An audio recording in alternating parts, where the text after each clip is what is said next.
Today I want to talk about weeding, and specifically weeding for a purpose. Now, many plants that people would consider quote-unquote weeds in the garden can actually serve valuable purposes. They can be fantastic nutrient accumulators, nitrogen fixers, beneficial insect attractors, or even great chicken feed. Lately, I've tried to be much more selective in my weeding. I think it's a big benefit to know your weeds, so to speak, so you can determine whether or not you want to let certain weeds thrive in your garden. As you know, I like to let my chickens graze my garden plots as soon as they're finished for the season. So typically what I did in the past was I would let all the weeds grow at a certain point once my plants can outcompete them, and then let the chickens just come in and graze the plots and till and fertilize and do all the good things, eat the bugs, do all the good things that chickens do. However, I'm starting to rethink that strategy a bit, in that I want to start to encourage the weeds that they actually like, and the weeds that they actually like are going to be the ones that are good for them, because there's plenty of weeds out there that are actually toxic for them, and if the only green stuff you offer them is toxic weeds, then you might run into some issues. So I'm going to try to encourage the weeds that they like in the garden, let those grow and propagate, and then in the fall they can go in and eat things that they like and things that are good for them. The key, of course, is knowing your weeds. So first of all, we have this right here is lamb's quarter. Okay, it actually likes really fertile soil, so if you see it growing in your soil, that means you're doing a pretty good job. This is actually growing next to my compost bin. So I'm going to, just for experiment purposes, I've seen them eat this before, but I'm going to feed it to them today. The stuff that I have, some of this growing in my garden now that I'm just letting grow. I'm not even concerned about weeding it out. I actually want it to grow. It's good for it'll be good for them come fall when it's grazing time. Now I also have some chickweed here. Chickweed is also aptly named. The chickens can eat that as well. We've also got there's a dandelion, which pretty common knowledge that chickens will certainly eat that. Now dandelions serve another purpose besides just being good chicken feed. They also are fantastic nutrient accumulators. They have a huge taproot that they can develop, which is actually good for the soil. So I'll let dandelions grow in my garden. This is actually plantain, and this is also plantain. You can see that this one's actually more straight and this one's more of a curved leaf, but they're both actually just different types of plantain. And the chickens can eat these. There's also some white clover you can see in here. They can eat clover. And clover is fantastic because it's actually a nitrogen fixer. It's a legume. So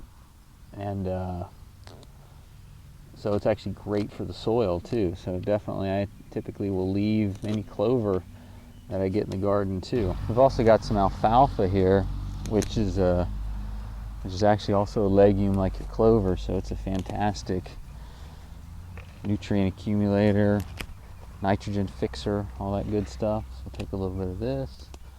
Now, there's also some more plantains in here, both types, the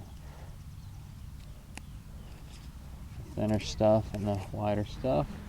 Now this weed is actually some purslane, which is very high in omega-3 fatty acids, and this weed will grow prostrate, kind of just like spreading along the ground, and it's pretty succulent. The hens will certainly eat it.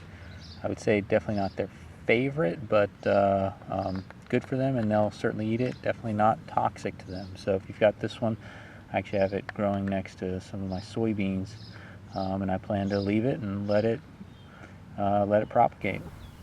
So I'm not sure how they're going to react to this stuff, because they get this stuff all the time. So I mean, it's peak season now and there's tons of stuff growing.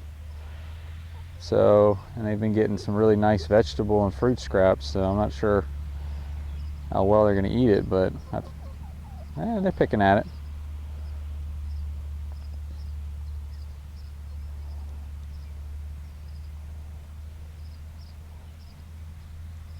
Seem to like the chickweed a little bit. There you go.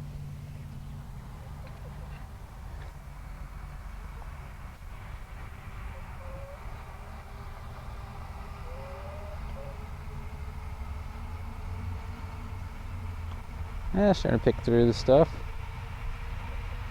They definitely like the chickweed. They'll eat everything here, though. It's just a matter of what they.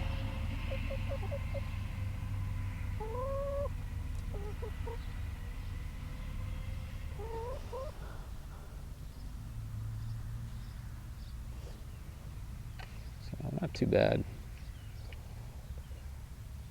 I probably spoil them too much. So it's like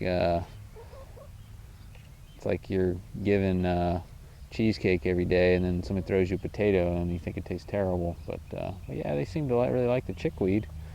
They're eating the plantains a little bit, although I see a lot of plantains in their plot, so I think that's probably lower on their priority list. They eat the alfalfa a little bit.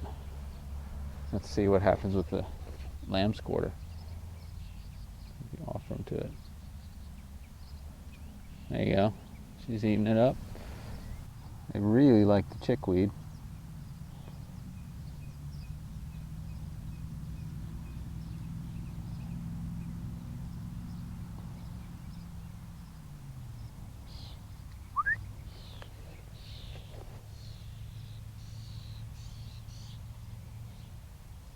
There you go. Eating lamb's quarter a little bit.